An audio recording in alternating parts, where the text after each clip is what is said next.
Untuk pemateri, Pak sudah siap, Pak Ari Bimo? Sudah, Bu Rima. Terima kasih. Ya, kalau begitu saya persilakan pada Pak Ari Bimo Prakoso. Ya, Assalamualaikum warahmatullahi wabarakatuh. Selamat sore semuanya. Assalamualaikum warahmatullahi wabarakatuh. Terima kasih sekali atas antusiasme Bapak, Ibu, teman-teman semua untuk menghadiri acara atau webinar kali ini. Oke, jadi untuk mungkin lebih tepatnya selain materi sebenarnya lebih banyak tentang sharing ya, tentang tips dan trik bagaimana kita bisa menghadapi reviewer ketika kita sedang dalam proses publikasi atau publikasi makalah ilmiah. Nah, saya coba share screen dulu ya. Ini untuk PowerPoint udah terlihat semua? Belum. Belum ya? Bentar. Oke.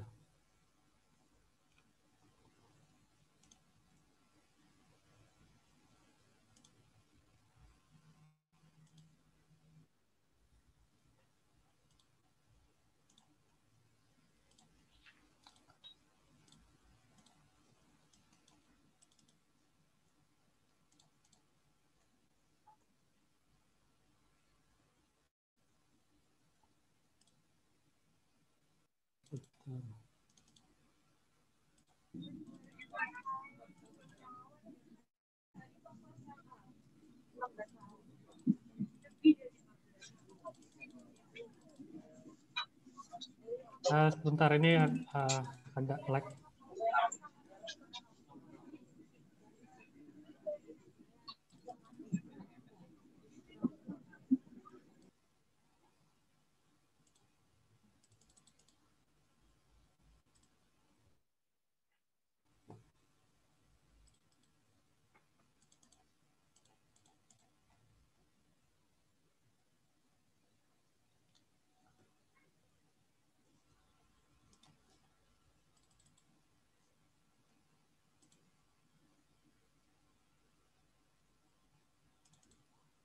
Dari panitia mungkin ada yang punya backup slide-nya.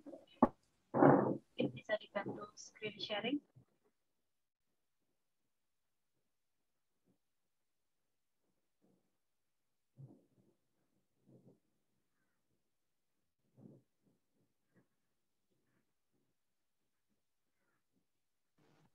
Tidak ada, Mbak.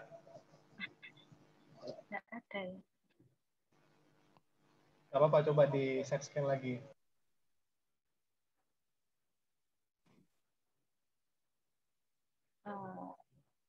Sepertinya pembicara kita kok menghilang ini. Keluar dari Zoom. Oh, mungkin sudah di-fight ya. Mungkin moderatornya bisa perkenalan dulu. Ya, mungkin sambil menunggu ini ya, menunggu pembicara kita, mungkin sedang pindah device. Ya, kenapa moderatornya harus perkenalan ini? Ya, ya mungkin sedikit saya nggak ngobrol ya ini ya. Perkenalkan tadi sudah kan tadi. Oh ini ya, Pak Ari sudah masuk lagi. Bentar, coba. Ya, kalau bicara soal publikasi ilmiah ya, jadi saya mungkin sedikit cerita. Baru saja ya, sebulan yang lalu kira-kira saya mendapatkan balasan gitu ya dari jurnal. Nah, reviewnya ini kelihatannya menyenangkan ya ketika dibuka dari reviewer pertama itu, ya sudah bagus. Sedikit revisi untuk grammar, kemudian minor revision. Kalau minor revision mungkin kita sedikit tenang ya, jadi revisinya hanya sedikit. Tapi kalau mendapat jawaban yang major revision itu nanti pasti sudah mulai pusing ini. Wah, apalagi kalau disarankan untuk mengambil data, pengulangan ngambil data gitu. Wah, kita padahal pengennya cepat-cepat dipublish ini artikel ya. Apalagi kalau sudah ditanyakan terus oleh dosen pembimbing. Nah, itu bisa jadi nightmare ini. Nah, mungkin nanti dari Pak Arif Bimo bisa menjelaskan ini ya. Jadi bagaimana cara menjawab kalau misalkan kita diminta untuk menambahkan data gitu. Kemudian gimana kalau diminta untuk completely rewrite because your grammar is bad. Aduh, apalagi kalau seperti itu ya. Padahal kita menulis dalam bahasa Inggris itu kan sudah berusaha yang istilahnya dengan bahasa yang sebisa kita ya, yang sebaik mungkin gitu, tapi masih dianggap jelek gitu oleh reviewer. Jadi bagaimana tips dan triknya? Nah, ini semoga bisa terjawab ya pada hari ini untuk persiapan, terutama teman-teman yang sebentar lagi ingin publish nih ya. Bagaimana Pak Ari, sudah siap? Ya udah. Ini terima kasih dari Pak Sidik udah yang share. Kayaknya dari Pak Sidik yang share slide-nya ya. Iya. Ya. Oke, mungkin Silakan ya Pak. jadi untuk hari ini mungkin topik sharing atau webinar kita adalah masalah tips dan trik menjawab komentar reviewer dalam publikasi artikel ilmiah. Next. Ini tadi profil saya. Kebetulan terima kasih sudah dibacakan dari Bu Rima. Jadi kita itu kalau mau kontak bisa lewat Gmail, bisa lewat atau email UGM atau email NTU. Kalau mau kontak, nanti ini saya bagikan materinya. Boleh next slide. Ini kebetulan untuk pengalaman dari publikasi riset sebelumnya. Kebetulan sebagian besarnya terkait penelitian saya di bidang energi surya. Dulu kebanyakan juga sama teman-teman, kolega-kolega di NTU. Next slide. Ini sama juga untuk itu. Bisa di-skip aja.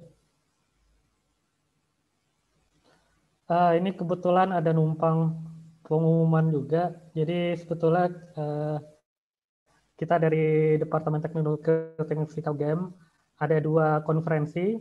Pertama konferensi Aztec Nova dan konferensi EPIC. Dari kita mulai itu acaranya konferensi online dari tanggal 24 sampai 25 Agustus 2021. Jadi dua ini adalah joint conference dilaksanakan bersamaan. Untuk Aztec Nova topiknya terkait energi, sementara untuk EPIC topiknya terkait dengan engineering physics secara umum, tentang instrumentasi, material science, building physics, fotonik, akustik, dan sebagainya. Next slide. Itu sekian aja sekilas info dari saya. Ini slide-nya jelas kelihatan semuanya. Tadi mungkin agak pecah-pecah gambarnya. Sudah kelihatan. Mungkin Kelihatan tadi ya? karena kecil ya tulisannya. Tadi mungkin terlalu kecil ya. Oke. Ya, jadi secara umum terima kasih. Tadi memang pertama-tama kita harus bahas dulu tentang paradigma dan pedoman umum bagaimana menyikapi, bagaimana kita menjawab permintaan atau komentar dari reviewer. Jadi pertama ada sudut pandang tertentu yang kita harus pahami supaya kita bisa menjawab komentar reviewer dengan baik. Habis itu kita juga akan sedikit membahas tentang format respon ke reviewer. Ini sebenarnya kita akan membahas lebih banyak ke reviewer dalam konteks jurnal ilmiah, karena mungkin sebenarnya ini yang cenderung relatif lebih susah dibanding misalkan dengan proses review di conference dan sebagainya. Jadi ini kita biar sederhana, kita coba bahas lebih ke arah untuk bagaimana kita respons ke reviewer di saat kita mau publikasi jurnal.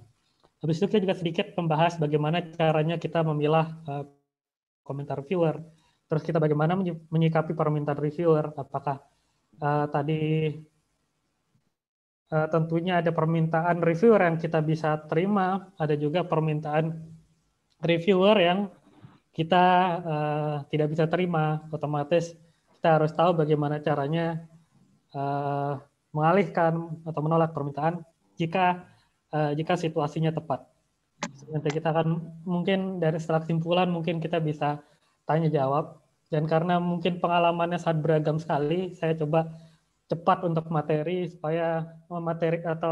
inti supaya kita bisa lebih banyak tanya jawabnya. Mungkin next slide. Jadi mengapa sih proses review itu penting? Jadi pada dasarnya proses review itu penting adalah supaya kita, masyarakat umum dan peneliti lain, bisa memiliki kepercayaan yang kuat pada suatu hasil riset. Publikasi di jurnal ilmiah itu nilai integritasnya jauh lebih tinggi daripada misalkan publikasi di media sosial atau di media cetak, media umum seperti koran, website, dan lain-lain. Salah satu alasan pentingnya adalah dari proses peer review itu sendiri. Jadi dengan proses peer review, kita bisa meningkatkan kepercayaan bahwa data-data, kesimpulan, dan fakta-fakta yang kita temukan dari suatu hasil penelitian itu bisa dipertanggungjawabkan. Tentunya hasil penelitian tidak 100% benar, tapi dengan proses peer review itu sendiri, itu kita bisa jauh menurunkan tingkat kesalahan atau tingkat kesalahan berpikir, kesalahan logika, dan kesalahan-kesalahan lainnya yang biasanya kita sulit untuk hadapi ketika kita membaca berita atau fakta di media sosial atau media koran, media televisi, dan lain-lainnya yang tidak ada proses peer review sama sekali.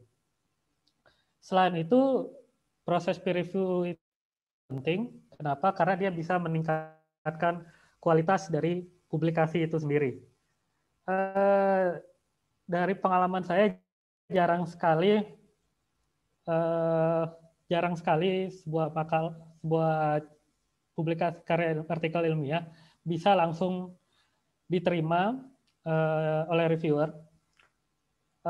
Tapi dari proses penolakan, proses revisi, dan segala macam proses kita menanggapi komentar dan menanggapi permintaan dan menanggapi pertanyaan dan pernyataan dari reviewer, itu makalah kita akan menjadi semakin lebih baik.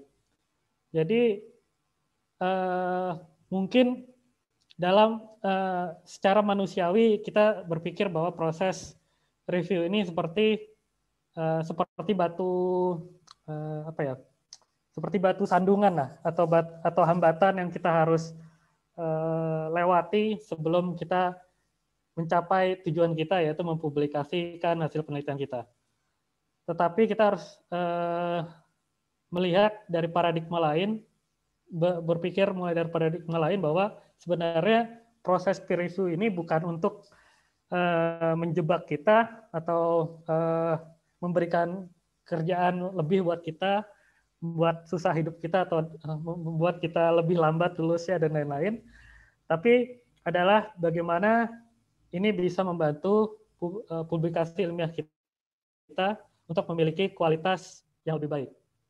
Jadi baik dari segi isinya, kontennya, dari segi penulisannya, terus dari segi grammar dan lain-lain. Dengan proses peer review ini kita akan memiliki artikel ilmiah yang lebih baik, dan ini dalam jangka panjang kita akan senang sendiri melihat bahwa ternyata dari proses peer review ini kita bisa mendapatkan artikel ilmiah yang terpublikasi dengan kualitas yang sangat baik, dan ini bisa memberikan kebanggaan sendiri buat kita nanti setelah lulus publikasinya, seperti itu. Jadi ini adalah paradigma pertama yang kita harus pikirkan, bahwa peer review itu bukan hambatan buat kita, tapi adalah bantuan buat kita untuk meyakinkan bahwa artikel ilmiah yang kita tulis sudah memenuhi semua kaidah-kaidah ilmiah dan akan mudah dipahami oleh pembaca. Next slide.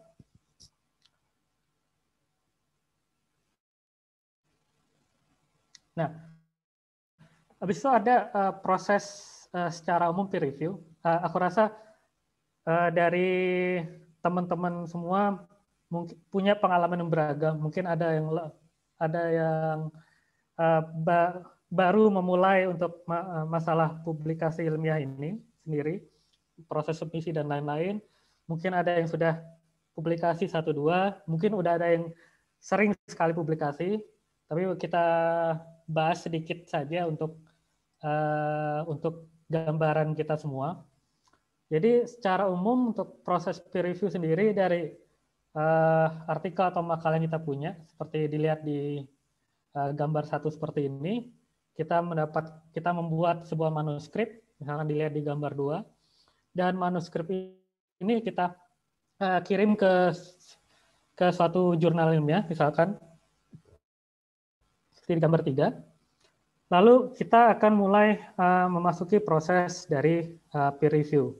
Jadi sebelum ketemu dengan reviewer, sebenarnya manuskrip kita atau makalah kita itu akan diperiksa terlebih dulu dari editor, dan dari editor ini biasanya akan melihat gambaran secara umum, apakah yang paling pertama, apakah topik dari artikel ilmiah kita atau paper kita sesuai dengan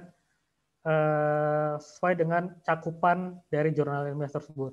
Jadi misalkan jurnal di bidang energi, dia tentunya tidak akan bisa menerima jurnal dari bidang informatika misalkan. Jurnal yang bergerak di bidang medis tidak akan menerima jurnal dari bidang misalkan teknik sipil atau semacam itu. Jadi yang pertama adalah dari proses editor sendiri, dia akan memeriksa secara umum, dan juga dia akan melihat panjang makalah dan lain-lain, apakah kira-kira ini punya harapan atau tidak untuk dilanjutkan ke proses review. Seperti itu. Jadi pada pertama kali yang akan melihat artikel kita adalah editor. Sini si Bob ini yang akan memeriksa pertama kali manuskrip kita. Lalu misal dari sini biasanya akan ada percabangan. Ketika kondisinya tidak memungkinkan untuk dilanjutkan proses review, dia akan manuskrip akan dikembalikan dan kita memang harus mencari jurnal lain. Tapi seandainya manuskrip ini lolos, itu akan dikirimkan ke beberapa reviewer. Nah, tergantung dari kebijakan masing-masing editor jurnal. Ada jurnal yang minta kita untuk memberikan calon-calon reviewer dalam tanda kutip, versus juga calon-calon yang kita tidak mau untuk mereview. Itu ada satu opsi. Ada juga jurnal yang dia mencari sendiri reviewer-reviewer yang potensial, seperti itu. Jadi ada opsi itu, jadi kita bisa opsi menawarkan reviewer yang kita mau atau reviewer yang tidak kita mau, atau opsi lain jurnalnya mencari sendiri reviewer-reviewer yang mereka inginkan. Lalu setelah itu, misalkan ada beberapa reviewer yang memeriksa, masing-masing reviewer akan dari segi konten, koherensi, originalitas, signifikansi, dan berbagai macam kendala-kendala lain di paper untuk memutuskan apakah manuskrip kita bisa diterima atau tidak. Oke, ini ada keluhan tulisannya sulit dibaca ya.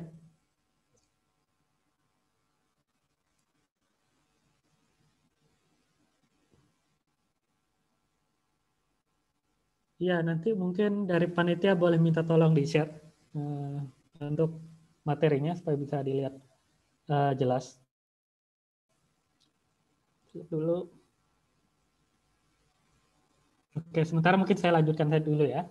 Nah, dari segi itu nanti dari reviewer itu, sorry, masih previous slide. Dari proses reviewer itu sendiri, dia akan memiliki pendapat masing-masing. Misalkan ada 2 atau 3 reviewer, bisa jadi tiga-tiganya menerima, bisa jadi tiga-tiganya menolak, atau kombinasinya, misalkan 2 menolak, 1 menerima, dan lain-lain. Dan juga penerimaan dan penolakannya juga bisa beragam, bisa jadi bisa diterima sepenuhnya, bisa diterima dengan revisi minor, bisa diterima dengan revisi major, atau bisa ditolak sama sekali. Nah, nanti mempertimbangkan setelah melihat kombinasi dari reviewer 1, reviewer 2, dan reviewer 3, dari editor akan memberikan keputusan final apakah paper ini akan tadi diterima sepenuhnya, diterima dengan revisi kecil, atau diterima revisi besar, atau ditolak. Nah, itu nanti setelah itu akan prosesnya menjadi siklus lah, sampai manuskrip itu sepenuhnya diterima atau sepenuhnya ditolak. Next slide.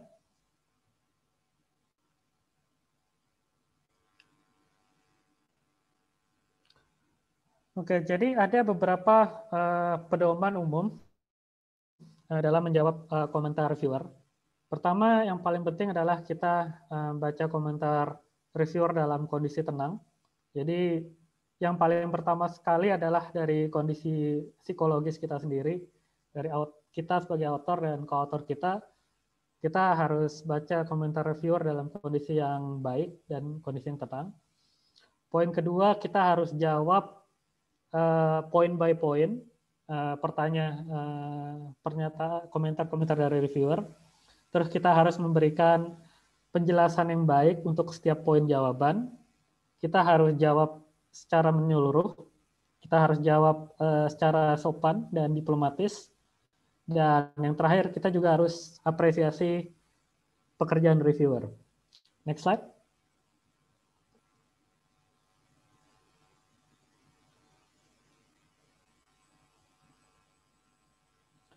Nah, jadi tadi untuk pertama adalah tips yang pertama adalah kita harus baca komentar reviewer dalam kondisi tenang. Jadi ini tentunya tergantung kondisinya ya. Sepertinya kalau Pak Arbi mau share slide-nya sendiri. Saya mungkin coba share slide sekali lagi. Bagaimana Bu Rima? Ya, silakan Pak. Bisa coba. Ya, maaf ya. Host disabled participant screen sharing.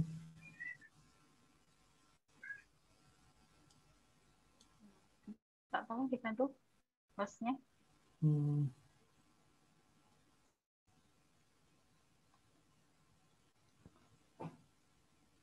Sudah, bisa dicoba Pak. Oke.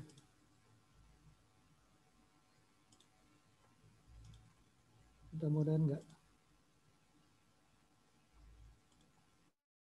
Bentar. Sepertinya kalian tadi, kalian lagi.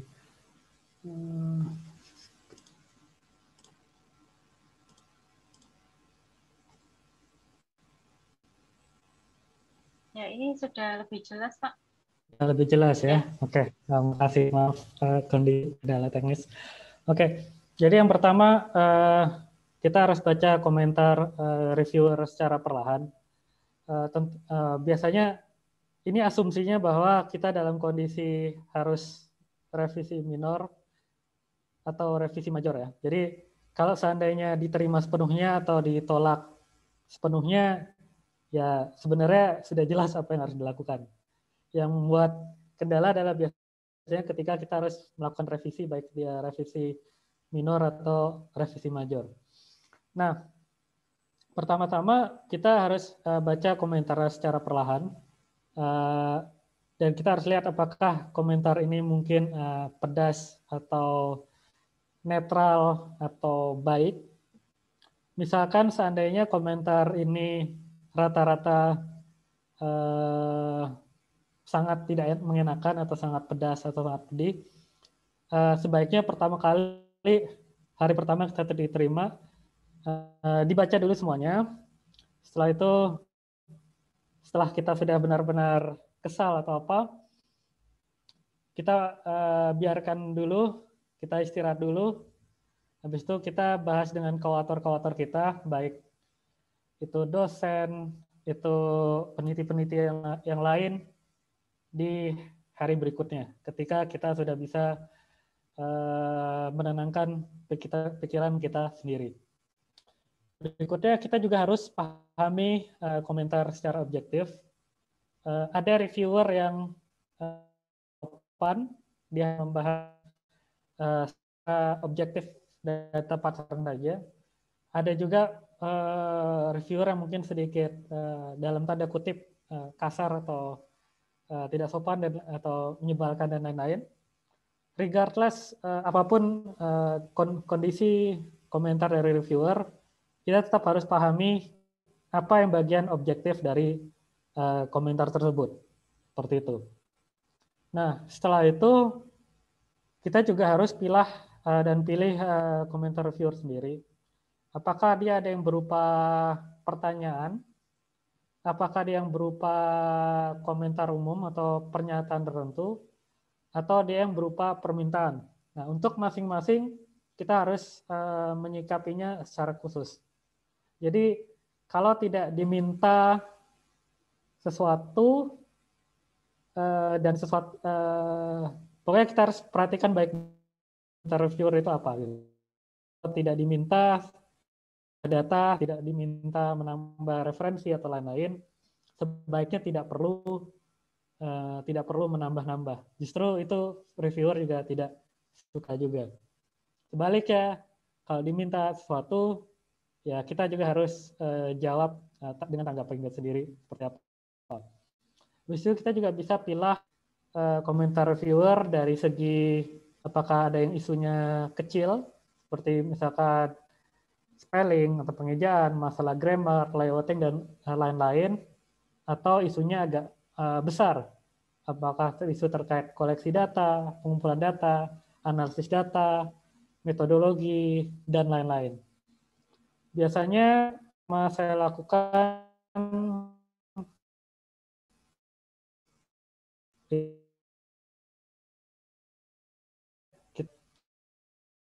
itu yang paling pertama biasanya saya kerjakan.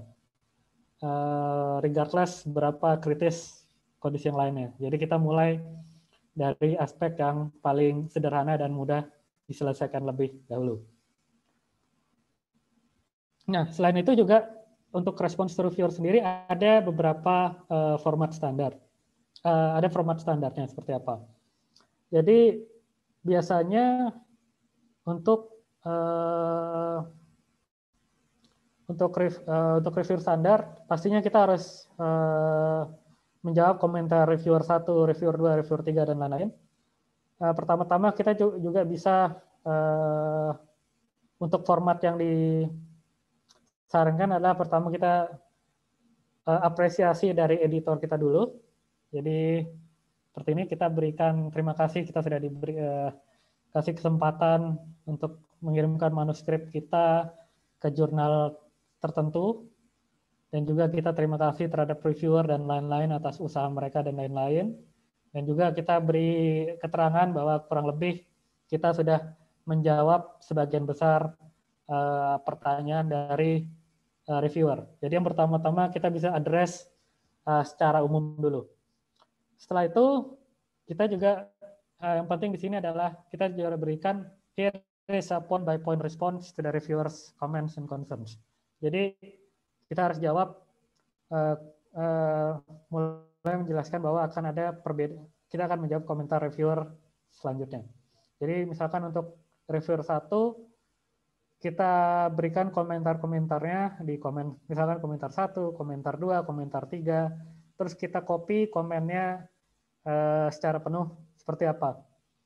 Jadi misalkan komennya itu yang penting kita buat formatnya berubah, jadi berbeda maksudnya. Jadi misalkan untuk komen dari reviewer kita bold, misalkan bisa di bold, bisa ditalik, yang penting beda formatnya. Setelah itu respons kita sendiri kita bisa tulis dengan font atau formatting yang lain. Biasanya saya sendiri cenderung di bold untuk komen dari reviewer, terus jawaban dari saya dan co-author sendiri biasanya saya biarkan teks biasa, tidak di format bold dan lain-lain seperti itu. Jadi harus dibedakan mana yang komen dari reviewer, mana yang jawaban dari kita sendiri. Habis itu juga ada komen misalkan dari reviewer 2, kita juga jawab poin per poin, komen 1, komen 2, komen 3, dan lain-lain. Tergantung nanti kalau ada reviewer 3, kita juga akan jawab komen dari reviewer 3 juga. Terakhir kita bisa kasih klarifikasi secara umum. Jadi misalkan ada revisi-revisi yang sifatnya lintas reviewer, kita bisa berikan penjelasan misalnya tentang spelling, grammar, semuanya. Biasanya additional clarification ini bermanfaat buat editornya sendiri. Jadi intinya adalah kita buat pekerjaan reviewer dan pekerjaan editor semudah mungkin supaya mereka juga tidak mempersusah kita juga. Setelah itu kita look forward to hearing their comments dan sincerely nama dan tanda tangan kita dan atau co-author kita dan sebangsanya. Jadi itu adalah format-format umum. Tergantung jurnalnya, ada yang ini bisa kita taruh di response box, responnya. Bisa kita online atau bisa ditulis di Word terus kita masukin ke PDF. Itu masing-masing jurnal punya aturan sendiri-sendiri, tapi gambaran umumnya yang penting adalah kita membuat komentar dan jawaban sangat jelas dan mudah dibaca dan diperiksa dari semua reviewer dan semua editor. Itu sekian untuk format standarnya. Mungkin kita sekarang bahas yang sedikit lebih detail. Pertama, kita harus berikan penjelasan yang baik untuk setiap poin. Pertama kita harus pahami komentar reviewernya seperti apa. Terus kita jawab dengan data atau argumen atau bukti yang kuat. Dan yang paling penting itu adalah kita harus berikan penjelasan bagian manuskrip yang diubah. Jadi ini sebagai contoh, misalkan saya jawab respon dari reviewer 1, dia menanyakan hal tertentu, terus saya jawab bla bla bla bla bla, terus saya jawab ini pertanyaan ini, jawaban ini saya elaborasi lagi di bagian 5, seksi 5 di manuskrip. Jadi selain menjawab pertanyaan, kita tambahkan juga di manuskrip dan kita juga jelaskan juga di bagian mana kita tambah. Ini penting untuk selalu jelaskan bagian manuskrip yang diubah. Karena di posisi ini kita berasumsi bahwa reviewer sudah pernah membaca artikel kita sepenuhnya dan sekarang kita hanya mengubah sesuai kebutuhan seperti itu. Kecuali kalau tidak ada yang dirubah, misalkan ternyata ada kondisi di mana reviewer menanyakan sesuatu yang sebenarnya sudah ada di manuskrip. Kalau seperti itu cukup dijelaskan lagi di mana kita pernah menjelaskan pertanyaan mereka, tapi jangan bilang apa ya, jangan bilang baca yang ini ya jelaskan dengan sopan aja gitu, seperti itu. Next slide. Juga nanti untuk detail-detail, untuk grafik, untuk tabel, untuk teks, itu kita juga kalau mau mempermudah editor dan reviewer, kadang-kadang kalau banyak saya juga tambahkan juga di response report bagaimana manuskrip sebelum dan sesudah. Jadi yang di sebelah kiri sini adalah grafik, tabel, dan teks sebelum proses review, dan yang sebelah kanan adalah grafik, tabel, dan teks sesudah sesuai yang diminta reviewer. Jadi perubahannya saya tandakan dengan highlight, kuning atau hijau dan lain-lain. Itu kita harus jelaskan bagaimana yang kita rubah. Walaupun sebenarnya remeh cuma mengubah tulisan atau mengubah grafik dan lain-lain, tetap kalau bisa kita bantu mereka untuk memeriksa, itu akan lebih baik daripada mereka harus mencari sendiri di dalam makalah kita. Kalau kita nambah kerjaan buat mereka, bisa jadi mereka mencari-cari di makalah, malah ketemu kesalahan lain. Jadi lebih baik dijelaskan saja gitu. Ini tidak harus, tapi akan lebih baik kalau ditambah seperti itu. Jadi saya sendiri sebenarnya tidak selalu menambahkan sedetail ini, tapi kalau diperlukan ketika kondisi revisi minornya banyak, ada pentingnya juga untuk ditambahkan seperti itu. Jadi ini bukan wajib, tapi sangat-sangat membantu proses review. Nah itu tadi perlu kita jelaskan bagaimana yang kita rubah. Terus kita juga harus jawab semua poin-poin komentar. Kita harus jawab semua poin pertanyaan dan permintaan tanpa terkecuali. Kalau seandainya ada komentar yang kita tidak pahami, kita bisa minta klarifikasi. Jadi pengecualian kita tidak menjawab komentar adalah kalau kita memang benar-benar tidak paham komentarnya. Seperti itu. Tapi kita nggak bisa mengabaikan atau pura-pura tidak tahu atau berharap reviewernya lupa terhadap komentar-komentar mereka. Pertama, selain itu kita juga harus jawab secara sopan. Jadi jawab komentar reviewer secara objektif. Juga jangan menyerang kepribadian, tata bahasa, atau grammar, atau keahlian reviewer. Kadang ada reviewer yang kelihatannya tidak paham terhadap makalah yang kita buat, tapi penting sekali buat kita menjelaskan poin-poin yang kita kira mereka tidak paham dengan baik. Tapi itu kita tidak bilang sendiri, kita harus jelaskan, coba kira-kira apa yang mereka tidak mengerti, terus jelaskan secara sopan, seperti itu. Hal yang penting lain, kita harus apresiasi dari pekerjaan reviewer. Jadi sebagian besar reviewer itu volunteer, tidak dibayar, tidak punya kepentingan dan lain-lain. Dan kita harus asumsikan reviewer ahli di bidangnya, walaupun bidangnya mungkin tidak sama persis dengan bidang kita. Jadi ini adalah beberapa poin-poin penting yang kita harus ingat ketika kita menjawab komen dari reviewer. Berikutnya adalah kita harus memilah dan memilih komentar dari reviewer.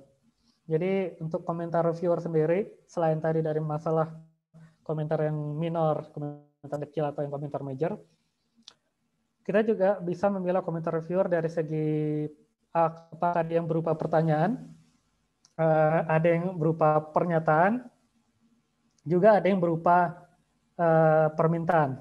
Apakah dia question, statement, atau request. Jadi perbedaannya adalah kurang lebih seperti ini. Kalau pertanyaan itu biasanya sifatnya lebih, ini pengertian saya, sifatnya dia lebih netral. Jadi ketika reviewer bertanya, kadang-kadang mereka memang tidak tahu dan mereka minta jawaban penjelasan terhadap kita. Ketika itu kita jelaskan saja secara langsung dari pertanyaannya, pertanyaan reviewer, dan setelah itu kalau bisa kita tambahkan juga di manuskrip. Walaupun ini dalam kondisi walaupun tidak diminta. Mengapa? Karena kalau ada salah satu reviewer yang tidak mengerti, ada kemungkinan pembaca kita nanti juga tidak mengerti. Jadi kita harus anggap bahwa reviewer mewakili dari pembaca artikel ilmiah kita. Jadi kalau ada yang menjelaskan suatu metode, kita sebaiknya misalkan kenapa kamu milih metode X daripada metode Y? Nah, itu kita jelaskan saja. Jangan menganggap ini suatu yang sangat jelas atau apa, ini trivial, remeh atau apa. Selalu jawab. Kalau hanya pertanyaan neutral yang sifatnya objektif, dari pernyataan, itu selalu jawab, dan kalau bisa kita tambahkan juga di manuskrip. Jadi supaya artikel ilmiah kita jadi jauh lebih jelas dan jauh lebih baik. Komentar yang lain bisa jadi berupa statement. Jadi ada juga statement atau pernyataan itu adalah komentar, judgment. Misalkan paper kamu tidak novel, tidak original, tidak baru, atau paper kamu metodologinya salah atau tidak lengkap dan lain-lain. Jadi pernyataan punya sesuatu yang sifatnya lebih menghakimi lah. Dan ada juga, nah ketika kondisinya seperti ini kita harus jawab dengan bijak. Nanti kita mungkin bahas sedikit contoh-contohnya, kata-kata, kosakata yang kita bisa gunakan ketika kita menjawab pernyataan-pernyataan yang sifatnya menyudutkan. Terus ada juga yang terakhir yang sifatnya permintaan atau request. Jadi misalkan ternyata si reviewer minta kita untuk mengumpulkan data yang baru, melakukan eksperimen baru, melakukan simulasi yang baru, dan lain-lain. Atau dia minta kita nambah referensi. Kamu nambah referensi A, kamu nambah referensi B, kamu nambah referensi C. Yang kadang-kadang seringkali itu makalahnya si reviewer sendiri. Itu juga ada yang semacam itu. Nah, ini kita harus lihat bagaimana menyikapinya satu persatu. Nah, ini contoh untuk menjawab pertanyaan netral. Jadi ada beberapa jenis pertanyaan yang memang sifatnya hanya untuk mungkin reviewer sendiri tidak tahu, atau mungkin reviewer berpikir bahwa ini perlu dijelaskan lebih lanjut. Seperti itu kita cukup jelaskan saja secara netral. Juga kita jelaskan apakah kita masukkan penjelasan baru ini di manuskrip atau tidak. Seperti itu. Jadi kalau pertanyaan netral, jawab saja secara langsung. Nah, ada juga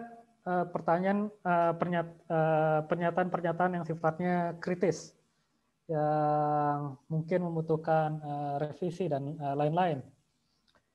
Jadi untuk kondisi yang semacam itu, kita bisa menggunakan frase-frase kunci.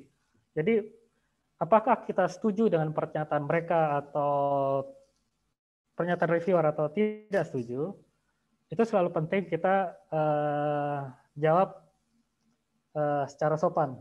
Misalkan dikatakan, makalah kamu tidak original. Paper kamu ini sama dengan paper si A, si B, atau si C. Nah, kita bisa menjawab, makalah kita sebenarnya atau makalah si A, si B, dan si C, kami setuju bahwa mereka punya kelebihan dan keunggulan yang seperti ini, seperti X, Y, dan Z, tetapi mereka punya kekurangan di bidang-bidang lain, dan kekurangan di bidang-bidang lain ini kita coba kita selesaikan dengan makalah kita dengan kekurangan dan kelebihan yang kita jelaskan seobjektif mungkin. Jadi kita jangan bilang kita setuju bahwa makalah kita tidak original, tapi kita berikan penjelasan bagaimana makalah kita berbeda dengan makalah-makalah lain tanpa mengkontradiksi secara keras komentar dari reviewer. Jadi kita coba kombinasikan di situ. Atau bagaimana dengan masalah dari segi metodologi kamu salah nih, kurang tepat. Harusnya kamu menggunakan metodologi Y atau metodologi Z dan lain-lain, bukan metodologi yang kamu pakai sekarang. Nah, kalau seperti itu, kita bisa menggunakan frase-frase kunci. Misalkan, although we agree with the referee that, walaupun kita setuju dengan referee terhadap aspek-aspek tertentu, metode kita berbeda dengan metode lain karena satu dan lain hal. Jadi penting bahwa kita tetap menjelaskan keunggulan dari makalah kita sendiri tanpa menjelekkan reviewer atau menjelekkan makalah lain. Kita cukup jelaskan apa sih kontribusi kita terhadap permasalahan gap di literatur yang kita sedang coba selesaikan. Jadi ini ada beberapa frase-frase kunci yang kita bisa pakaikan. Kita bisa bilang, kita setuju, tapi referee benar, tapi kita meng-acknowledge, memahami bahwa manuskrip kita mungkin punya kekurangan ini, tapi dan lain-lain. Jadi kita bisa acknowledge, kita jawab dulu concern-concern dari reviewer, baru kita jelaskan poin-poin dari yang kita coba respons ke reviewernya. Dan ini jangan digunakan terlalu banyak, jadi jangan setiap respons kita pakai thank you dengan reviewer dan lain-lain, jangan terlalu sopan juga. Cukup gunakan frase-frase kunci ini ketika jawab pertanyaan-pertanyaan kritis. Jadi jangan terlalu banyak juga seperti itu. Nah, misalkan ada yang saya sendiri juga, paper kamu tidak punya, ini dari makalah saya sendiri, saya pernah dikritik dan co-author kita dikritik, paper kamu cuma eksperimen aja, tidak ada mathematical modeling. Jadi kita jawabnya, kita buat ada kalkulasi matematis sedikit, tapi kita jelaskan poin utama cakupan paper kita sebenarnya lebih banyak ke eksperimen, seperti itu. Nah, sebaliknya misalkan Bapak atau Ibu dikritik yang lain, data eksperimennya kurang, kamu simulasi atau lain-lain, ya jawab saja. Sebenarnya untuk paper kita memang lebih fokusnya di simulasi atau lebih fokusnya di analisa data atau semacam itu. Jadi ketika mereka mencoba mengkritik sesuatu yang memang tidak kita coba lakukan, ya kita jawab aja sebenarnya apa sih fokus utama dari pekerjaan kita, seperti itu. Terus juga ada sama seperti tadi formatnya kita kasih awal-awal kita sopan as suggested by reviewer 2, reviewer 1, reviewer 3 dan lain-lain. Itu kita jelaskan penjelasannya. Habis itu kalau tepat kita juga bisa jelaskan apakah kita tambah di manuskrip kita atau tidak, seperti itu. Habis itu ini juga ada contoh lain. Kontribusi paper kamu nggak jelas. Tolong jelaskan lebih jelas lagi kontribusi paper kamu. Nah, waktu itu saya dan co-author berpikir sebenarnya kita udah menjelaskan gitu. Jadi kita nggak nambah penjelasan baru, kita cuma jelaskan bahwa kita sudah menaruh penjelasan tentang kontribusi makalah kita di bagian seksi 1, introduction, seperti itu. Jadi terus kita copy paste-kan dari makalah ke referee response supaya si reviewer bisa membaca langsung. Nah, itu akan memberikan ketenangan buat reviewer dan editor kita, seperti itu. Jadi walaupun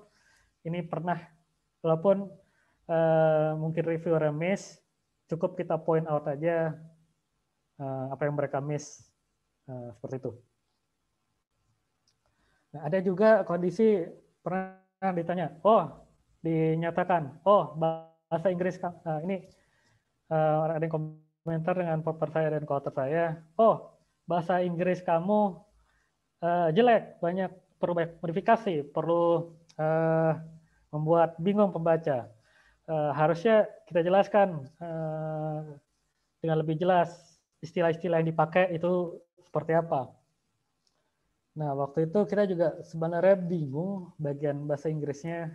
Saya dan coauthor saya juga bingung bagian bahasa Inggrisnya apa yang diperlukan. Jadi kita waktu itu ada grammar checker dan lain-lain. Kita juga bingung apa yang bisa diimprove dari Inggris, dari bahasa Inggrisnya. Jadi waktu itu kita coba, ya udah kita paraphrase lagi, terus kita tambah penjelasan yang lebih lanjut. Habis itu kita copy penjelasan tambahan kita, dan kita jelaskan di bagian mana kita tambahkan di manuskrip. Seperti itu. Jadi sebenarnya untuk kasus ini kadang-kadang reviewer memberikan komentar yang sangat umum sekali. Tapi waktu itu ya udah kita asumsikan reviewer bingungnya di bagian ini dan kita jawab. Habis itu ternyata mereka oke-oke aja gitu. Seperti itu. Jadi kadang-kadang walaupun komentar mereka umum sekali, tetap perlu diatasi. Seperti itu. Kalau benar-benar bingung apa yang mereka maksud, kita juga bisa klarifikasi ulang. Tapi kalau kita minta klarifikasi, berarti mungkin akan menambah satu sesi review lagi. Nah, seperti itu. Jadi harus dipertimbangkan baik-baik.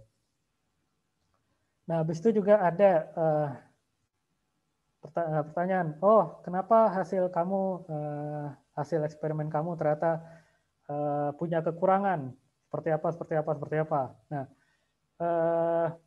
di sini solusinya ya kita jelaskan aja, kekurangan kita karena ada parameter A, parameter B, dan parameter C. Setelah itu kita juga bisa memberikan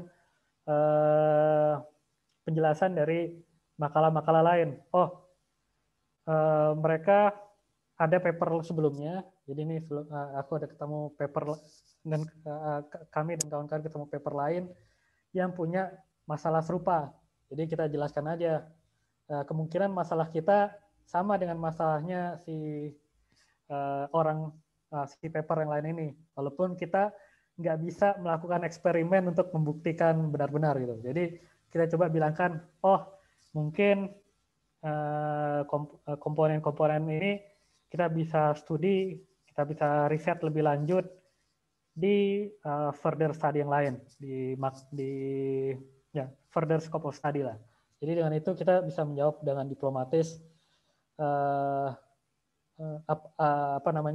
kekurangan-kekurangan dari makalah kita. Nah, ini penting juga bahwa dia tidak meminta kita untuk menambah eksperimen atau apa, dia cuma meminta penjelasan. Jadi walaupun mungkin aja saya bisa melakukan eksperimen X dan eksperimen Y, tapi kalau dia tidak minta dan ini sangat sulit buat kita, menyusahkan sekali, ya sudah gitu. Kita jawab saja. Jadi jangan menambah-nambah pekerjaan kita sendiri seperti itu. Nah, apa sih alasan-alasan kita menolak permintaan reviewer? Jadi ada banyak alasan untuk menolak reviewer. Beberapa yang cukup umum dan cukup valid adalah ketika mereka membutuhkan penelitian yang baru, jadi suruh simulasi yang baru, suruh eksperimen baru, pengumpulan data yang baru, survei yang baru, yang di luar skop penelitian kita. Jadi ketika ini benar-benar mereka meminta penelitian yang di luar skop kita berhak untuk menjelaskan apa sih skop kita, mengklarifikasi lagi kenapa kita tidak menambah data simulasi eksperimen dan lain-lain. Opsi yang lain adalah ketika kita tidak setuju dengan pemahaman reviewer. Jadi misalkan ternyata reviewer salah memahami makalah kita, penting buat kita untuk menjawab seadanya, tapi menggunakan kata-kata kunci tadi. Jadi we acknowledge reviewer bla bla bla, but tapi menurut kita adalah seperti ini, seperti itu. Tadi mengenai di luar cakupan penelitian, terus kadang-kadang bahwa esensi permintaan juga sudah ada di artikel. Jadi ketika sudah seperti ini, kita tidak perlu menambah grafik, data, dan lain-lain. Juga ada kondisi lain adalah ketika permintaan reviewer bertolak belakang dengan permintaan reviewer yang lain. Jadi reviewer 1 bilang bagian ini dihilangkan, reviewer 2 bilang bagian ini harus dibuat lebih jelas, lebih panjang. Ketika ada komentar reviewer yang bertolak belakang, kita buat klarifikasi tambahan, apa yang kita pilih. Mengapa kita cenderung lebih menambah atau lebih mengurangi, seperti itu. Jadi ketika ada komentar reviewer yang kontradiksi satu sama lain, kita harus analisa dan lihat mana yang kita ikuti, seperti itu.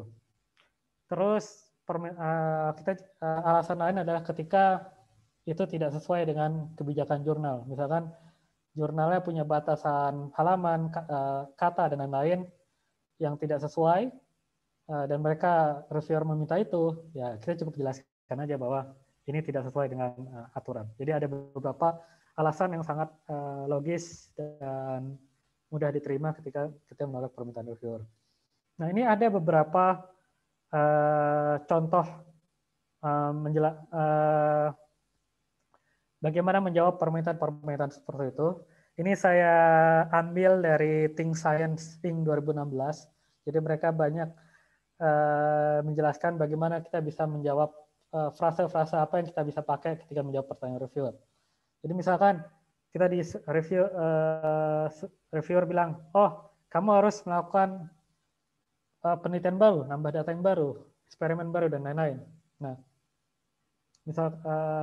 misalkan mereka mau menanya yang lain, kita bisa berikan bahwa, oh, idenya si reviewer itu bagus, tapi itu kita pertimbangkan untuk follow-up study, untuk future research, new direction, outside the scope of study, or data does not reveal this, dan lain-lain. Jadi, yang penting kita bisa bilang mengapa kita bisa acknowledge, bisa bilang, menyatakan mengapa saran si reviewer ini menarik, tapi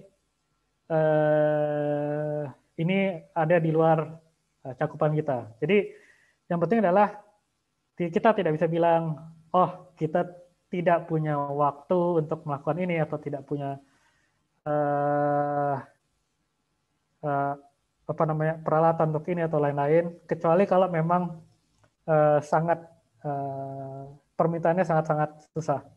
Jadi misalkan diminta dengan sesuatu yang sangat mahal atau sesuatu yang sangat lama sekali, itu mungkin. Tapi jangan sampai kelihatan kita tidak mau hanya karena malas atau kita mau lulus cepat atau semacam itu. Kalau kelihatan respon yang seperti itu, tentu tidak bisa diterima dari reviewer.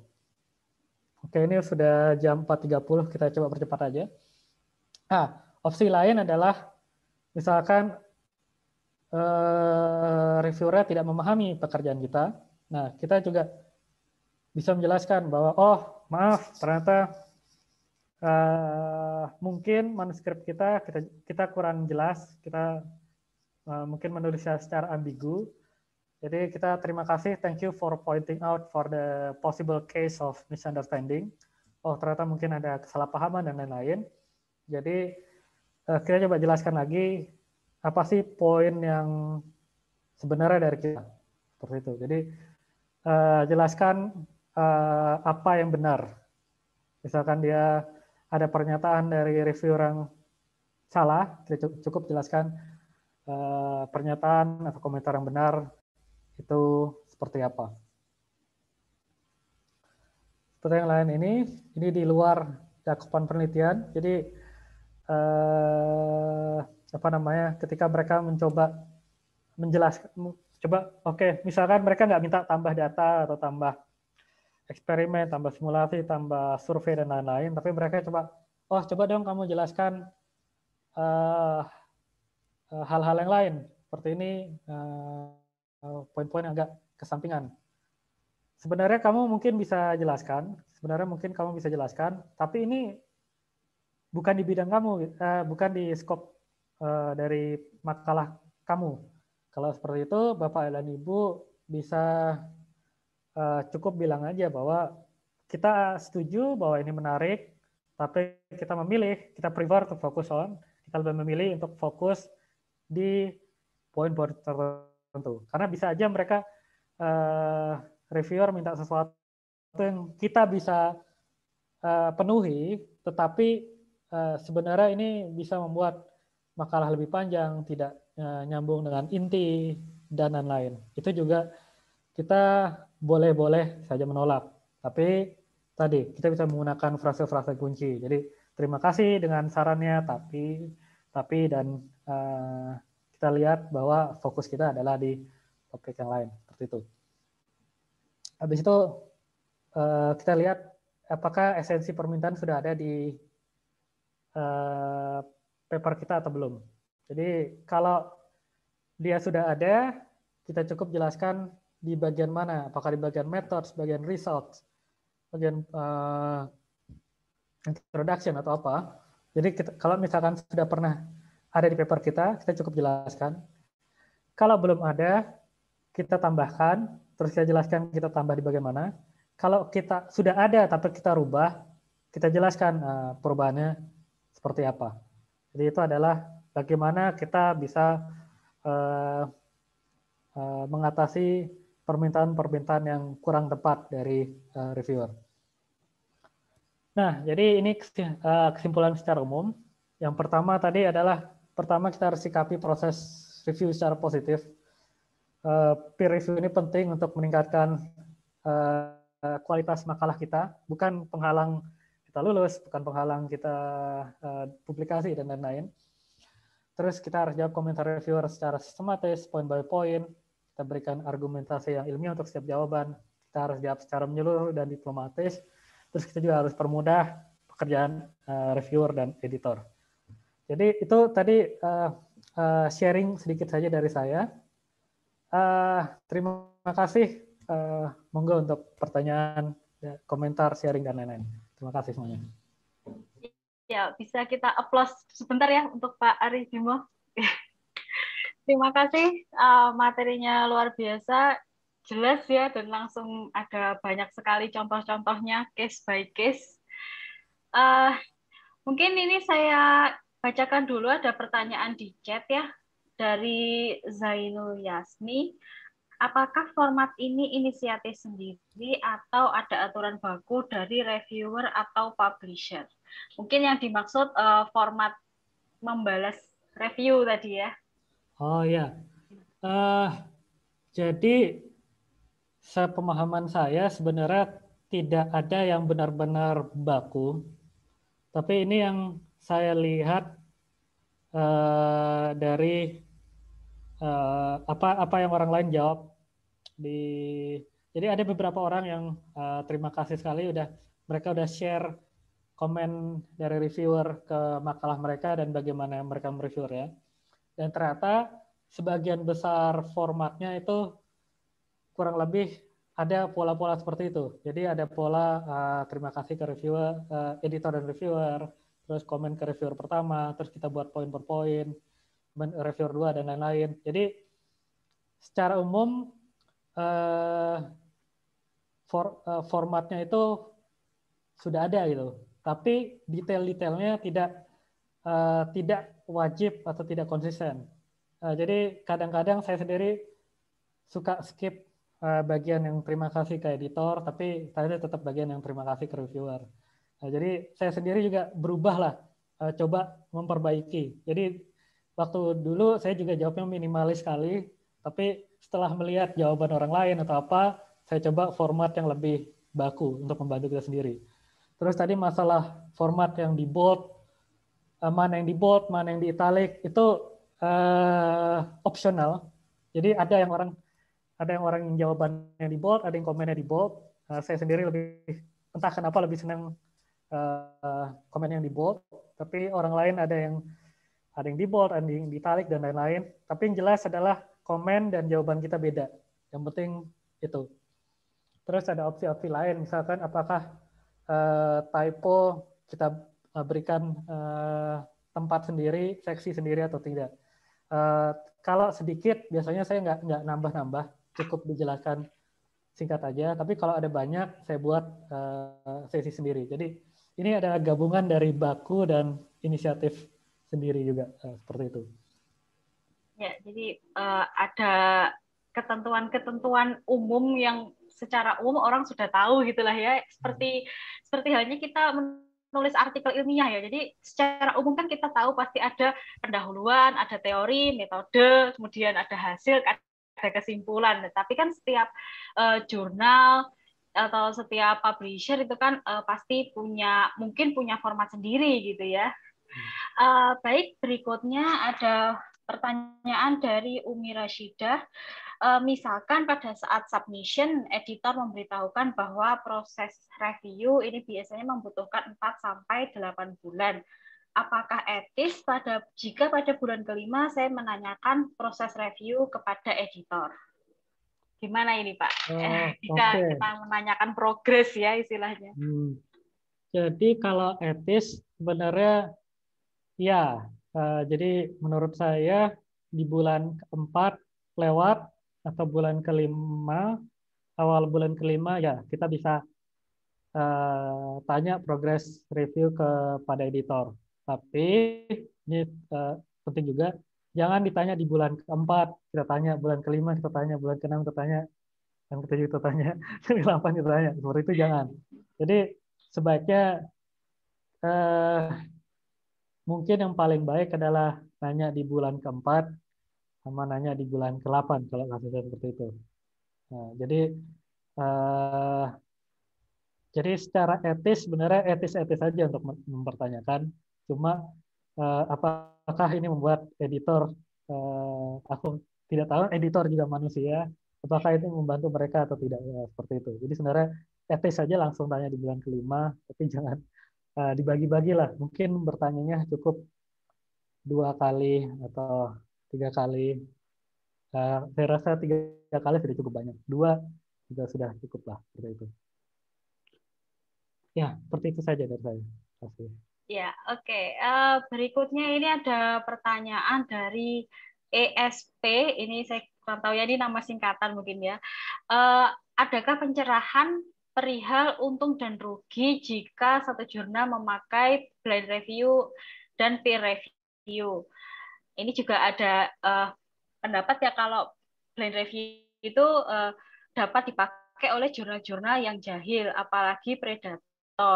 Nah, mungkin ini bisa dijelaskan dulu ya Pak, mungkin proses bedanya ini blind review dengan peer review itu bedanya seperti apa dan bagaimana kita memilih jurnal. Jadi balik lagi ke awal ya, tips memilih jurnal ini bahkan sebelum menghadapi review. Belum menghadapi reviewer. Ya, mungkin ada masukan ini dari Pak Arin, pencerahan. Oke. Ya. Jadi untung ruginya ya. Jadi sebenarnya untuk peer review sendiri bukan cuma satu ya. Jadi ada yang paling umum, ada yang single blind review. Jadi untuk single blind review itu reviewer tahu identitas kita, tapi kita tidak tahu identitas reviewer. Ada juga yang double blind review. Jadi kita sama-sama tidak, reviewer juga tidak tahu siapa kita juga. Ada juga yang open review. Jadi kita sama-sama tahu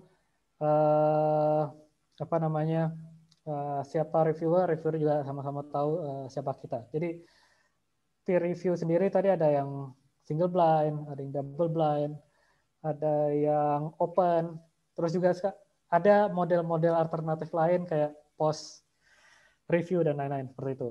Nah, kalau mau melihat kita takut misalkan jurnal-jurnal yang jahil atau jurnal-jurnal yang predator, ada dua opsi yang kita bisa coba pilih untuk menghindari jurnal-jurnal predator. Opsi yang pertama, kita bisa coba kita coba baca list jurnal-jurnal predator di internet. Kayak ada Bell List dan lain-lain, mereka punya list jurnal-jurnal predator. Tapi saya sendiri kurang suka dengan pendekatan ini. Kenapa? Karena list jurnal ini sangat panjang sekali, sangat banyak sekali, dan pasti nambah setiap bulan. Jadi ketika kita submit di bulan kedua, ternyata di bulan keempat tadi kita lihat, oh ternyata ini masuk jurnal Predator sekarang. Nah itu hal yang kita harus pikirkan juga kalau kita hanya mengandalkan list jurnal Predator untuk memilih jurnal-jurnal yang kita hindari seperti itu. Jadi pendekatan pertama kita cuma lihat list jurnal-jurnal Predator ini pendekatan pertama tapi kurang lengkap. Nah kalau mau lebih aman lagi, kita bukan mencari jurnal yang bukan Predator, tapi kita mencari jurnal yang baik, jurnal yang decent. Jadi bukan sekadar dia bukan Predator, karena ini sulit sekali menentukan, tapi adalah jurnal-jurnal yang baik di bidangnya. Nah, jurnal yang baik tidak berarti impact factor tinggi atau Nature atau Science dan lain. Jurnal yang baik adalah kita bisa identifikasi dengan memulai kita studi pustaka. Jadi ketika sebelum kita riset, kita kan pasti harus melakukan studi pustaka dulu. Nah, dari studi pustaka itu kita bisa melihat, oh jurnal-jurnal apa sih yang orang lain refer. Jadi kalau orang lain cenderung refer ke jurnal-jurnal ini dan kita lihat secara kualitatif bahwa jurnal-jurnal ini baik, nah jurnal-jurnal seperti inilah yang kita sebaiknya submit. Jadi kalau kita mau kriteria yang lebih ketat, kita bukan hanya saja menghindari jurnal Predator, tapi kita harus lihat jurnal apa yang kolega-kolega kita di bidang kita anggap ini jurnal bagus atau jurnal decent.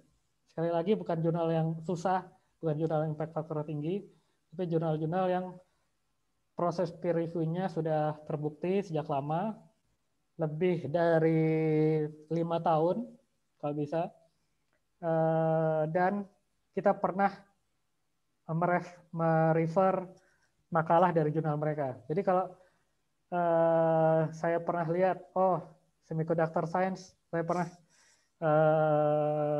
studi pustaka dari artikel di jurnal ini, dan orang-orang lain juga nge-refer ke situ. Berarti saya coba submitnya ke jurnal seperti itu. Nah, kalau saya nggak pernah membaca makalah dari jurnal tertentu atau apa, ya jangan submit ke situ juga gitu. Nah, saya sering baca email, kadang-kadang malah kita diundang dari ada email-email spam atau lain-lain. Oh, kita tertarik dengan pekerjaan kamu, tolong kamu masuk kan ke artikel kita. Nah itu jarang sekali jurnal-jurnal yang bagus seperti itu. Biasanya jurnal yang bagus mereka tidak tidak sedepresif itu untuk mencari makalah. Biasanya author lah yang mencari jurnal-jurnal yang bagus seperti itu. Jadi menurut saya jurnal yang bagus, peer review-nya punya sejarah yang panjang dan metodologi yang jelas, dan kamu pernah membaca sendiri dan melihat bahwa ini jurnal yang di-refer kolega-kolega di bidang-bidang kamu. Seperti itu. Terima kasih. Mudah-mudahan cukup jelas ya, panjang. Ya, sangat jelas sekali ya penjelasan dari Pak Arif Bimo. Mungkin ada yang ingin menyampaikan pertanyaannya secara langsung. Boleh unmute, silahkan.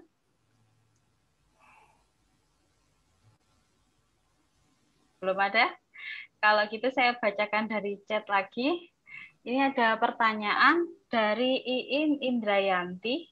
Kira-kira secara umum berapa kali sesi review akan dihadapi hingga publish?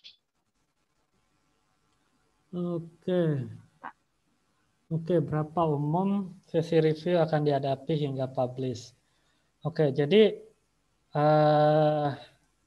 ini rentangnya dari pengalaman teman-teman saya dan teman-teman saya, co-author saya, ada yang paling cepat 1 kali review. Jadi ada kondisi di mana kondisi langsung diterima dengan minor revision. Terus ada juga yang review sampai 3 kali di jurnal yang sama. Terus saya pernah dapat kondisi yang paling susah sekali. Jadi reviewnya bukan saja di satu jurnal. Jadi ada jurnal 1, jurnal 2, jurnal 3, jurnal 4, jurnal 5, sampai jurnal 6. Baru di jurnal ke-6 yang diterima, dan masing-masing jurnal ada review 2 kali. Jadi saya pernah sampai 12 kali. Jadi rentangnya cukup besar. Nah, apa sih kendala yang beda yang banyak versus yang sedikit? Nah, antara yang banyak sama versus yang sedikit, tadi pertama masalah pemilihan jurnal. Pas saya dapat review yang sampai 6 jurnal, terus masing-masing 2 atau 3 kali, 2 atau 3 kali, jadi pokoknya mungkin lebih dari 10 proses review, tapi di jurnal yang berbeda ya, karena kalau udah banyak pasti ditolak juga. Itu pertama, dulu saya mungkin memilih jurnalnya kurang tepat. Terus apa namanya, penulisannya juga mungkin kurang fokus. Nah, makanya itu saya ambil semua komen reviewer dari jurnal 1, jurnal 2, jurnal 3, jurnal 4, jurnal 5, sampai jurnal terakhir. Kita rangkum semua revisinya. Makin lama masalahnya semakin sedikit dan lama-lama akan selesai seperti itu. Tapi kalau kita jujur banyak tadi saran-saran yang tidak saya juga jalankan sendiri. Jadi tadi saya juga formatnya berkembang terus menjadi lebih komprehensif. Kalau kita bisa sangat komprehensif, mungkin cukup realistis 2-3 jurnal, 1-2 kali review bisa lolos untuk jurnalnya seperti itu. Ya, mudah-mudahan apa ya? Ya, mudah-mudahan ini bisa jadi gambaran lah. Jadi jangan putus asa. Yang penting perbaiki terus seperti itu. Ya, luar biasa ya, sampai belasan kali reviewnya.